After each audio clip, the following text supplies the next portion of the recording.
Evolution doesn't delete, it just stops maintaining. Your body is walking proof. Stuffed with parts that once meant survival, now they take up space, cause problems, or sit there doing nothing. Some are truly useless, evolutionary baggage we haven't shed yet. Others, we didn't understand their function until recently. Let's decode what you're carrying and why it won't go away. The appendix, the backup drive you didn't know you had. A 3-inch tube hanging off your large intestine, infamous for one thing: trying to kill you. Appendicitis strikes about 1 inch 20 people, causing 300,000 emergency surgeries annually in the U.S. alone. For over a century, doctors called it useless. Here's the origin story. In herbivorous ancestors, the appendix was part of a large cecum, a fermentation chamber where bacteria broke down tough plant material. Koalas and rabbits still have functional versions. As humans adopted cooking and shifted diets, we needed less digestive real estate. The cecum shrank. The appendix is what remained. But recent research revealed a hidden function. Your gut contains trillions of beneficial bacteria essential for digestion and immune health. When severe diarrhea or infection purges your intestines, the appendix may serve as a bacterial safe house. Protected from the main flow, good bacteria survive there and repopulate your gut after the crisis. Studies show people without an appendix have higher rates of recurrent C. difficile infections, a dangerous gut bacterium that thrives when normal flora is depleted. The appendix acts like a backup drive for your microbiome. The trade-off? When it gets blocked, bacteria multiply inside, causing inflammation, infection, and potentially fatal rupture. Useful until it tries to explode. Evolution kept it because it helps just often enough to offset the risk. Wisdom teeth. Evolution in reverse. The third molars that erupt in your late teens usually cause crowding, impaction, and infection. 10 million are extracted yearly in the U.S. They're a perfect mismatch between our biology and our lifestyle. Early humans had larger jaws and ate coarse, unprocessed food that wore teeth down quickly. By your 20s, those first molars were ground to nubs. Wisdom teeth arrived as replacements, perfectly timed for a diet that destroyed enamel. Then we invented cooking. Fire-softened food. Agriculture provided processed grains. Our jaws shrank over thousands of generations as we needed less chewing power. Brain cases expanded, faces became smaller and more vertical. But wisdom teeth kept appearing on the old schedule. Now, 60–70% of people in developed countries have at least one impacted wisdom tooth. They erupt into jaws too small to accommodate them, coming in sideways or stuck beneath the gum. Here's the evolutionary shift happening in real time. 35% of people never develop wisdom teeth at all. The genes are being deleted from the population. In some groups, particularly East Asian and indigenous populations, that number reaches 45%. We're watching a body part go extinct. Unlike other vestigial structures, wisdom teeth offer zero benefit when removed. No compensating functions, no hidden purpose. Pure obsolescence. The tailbone, your spine's fossil record. The coccyx. 4 fused vertebrae at the base of your spine, the remnant of the tail your ancestors lost 20 million years ago when apes abandoned tree swinging for ground living. Every human embryo grows a tail between weeks 4 and 8 of development, complete with 10 to 12 vertebrae extending past the legs. Then programmed cell death reabsorbs most of it, leaving the coccyx.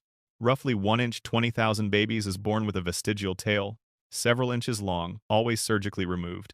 The coccyx does provide minor attachment points for pelvic floor muscles and ligaments, but people who lose it through injury or surgery experience minimal functional loss. The problem is breaking it. Positioned exactly where you sit, fractures cause months of pain because you can't immobilize them. Every movement, every chair, constant aggravation. It's not useful enough to matter, not useless enough to disappear, just present enough to hurt when damaged. Body hair. The insulation we outgrow. You have approximately 5 million hair follicles covering everything except palms, soles, and lips. Most produce fine, nearly invisible vellus hair. Compared to other apes, you're essentially naked. Why? The leading hypothesis? Persistence hunting. As early humans became endurance runners, chasing prey for hours under the African sun, thick fur became deadly. Overheating kills faster than cold. We traded fur for 2 to 4 million sweat glands. Nearly hairless skin allows efficient evaporative cooling, but evolution didn't delete hair genes, just dialed them down. You kept thick hair on your head for sun protection. coarse hair in the armpits and groin concentrates pheromone-producing scent glands. Everywhere else, sparse coverage that provides minimal warmth or protection. The remaining body hair has weak sensory function.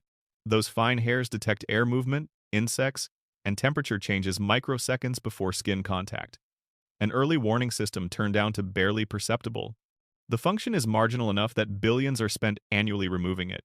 Legs, underarms, faces, backs, industries built on fighting biology that serve almost no purpose but won't stop growing.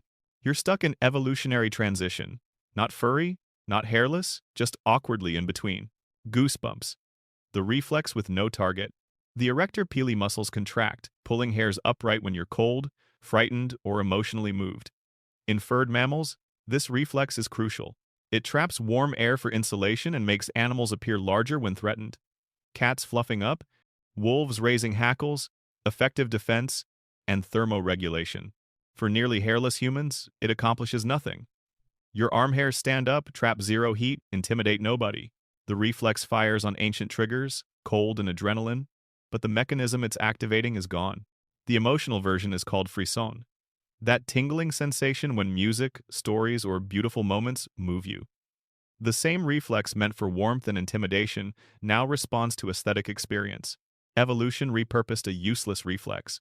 The system is so hardwired that people with complete spinal cord injuries still get goosebumps below the injury site when skin temperature drops. It's a local circuit, independent of conscious control, running obsolete commands. Palmaris longus. The tendon half of you lack?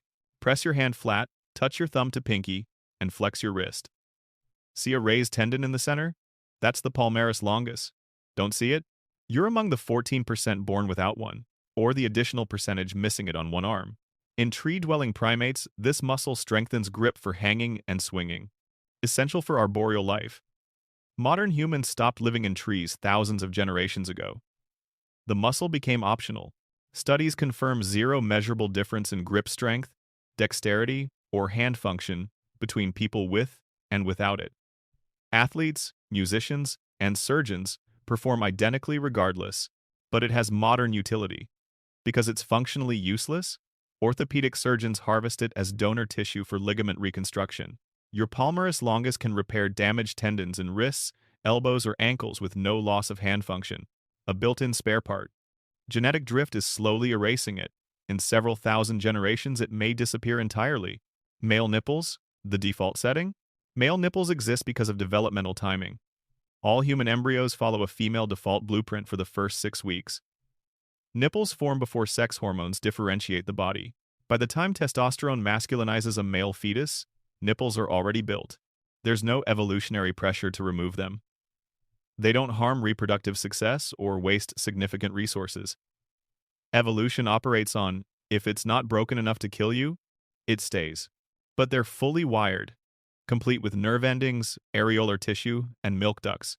Men with pituitary tumors or certain medications that elevate prolactin can lactate. The hardware exists, just not activated. Male nipples are a neutral trait. They don't help, don't hurt, so natural selection ignores them.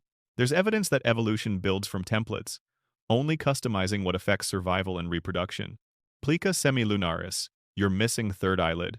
That small pink fold in the inner corner of your eye is the plica semilunaris, the remnant of a nictitating membrane, a third eyelid that reptiles, birds, and many mammals use to protect and clean their eyes without blocking vision. Sharks, cats, camels, and owls have functional versions that slide across the eye like biological windshield wipers. Excellent for underwater vision, dust protection, and moisture retention. Humans lost the function millions of years ago. We developed sophisticated tear production and full eyelids with efficient blinking. The third eyelid became redundant. Instead of deleting it, evolution shrank it to a non-functional stub. Occasionally it becomes inflamed or overgrown, creating the sensation of a foreign object in the eye. Treatment is usually lubricating drops, rarely surgical reduction. It's anatomical evidence of ancestry. A feature that served reptilian and early mammalian ancestors, now reduced to a barely noticeable tissue fold. Erector pili muscles, useless everywhere except your scalp. Beyond goosebumps, the erector pili muscles attached to each hair follicle serve no function on your body. On your scalp, they have minimal utility, giving slight volume to hair when contracted.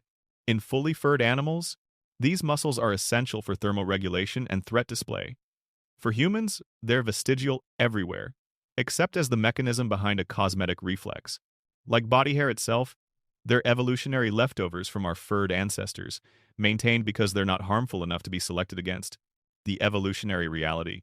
These structures reveal how evolution actually works. It's not intelligent design, it's tinkering, repurposing, and radical modification of existing structures. Features don't disappear the moment they become useless. They fade slowly, sometimes taking millions of years, sometimes never completing the process. Some useless parts, like the appendix, turn out to have subtle functions we missed. Others, like wisdom teeth, are genuinely obsolete, slowly being deleted from our genetic code. Most exist in between, neither helpful enough to strengthen nor harmful enough to eliminate. You're not a finished product. You're a work in progress, carrying the evolutionary history of every ancestor who came before, written in the language of vestigial structures and outdated reflexes. Your body is a biological archive. These useless parts aren't design flaws, they're evidence. Proof that you descended from tree dwellers, grass eaters, furry mammals, and tailed vertebrates. Each vestigial structure is a timestamp, marking when your ancestors were something different. Some will eventually disappear. Wisdom teeth are already fading from human populations. Others will persist indefinitely, too harmless to matter, too embedded in developmental processes to easily remove. Which one surprised you most? Did you check for your palmaris longus? Drop a comment with the vestigial part you just learned you're carrying. If you want more evolutionary deep dives into what makes you human, subscribe and turn on notifications. We decode biology every week. Check the video on screen now about what your blood type reveals. Same evolutionary lens, different body system, equally mind-bending. Your body isn't perfect. It's a 4 billion-year-old work in progress. And that's exactly what makes it fascinating. Thanks for watching.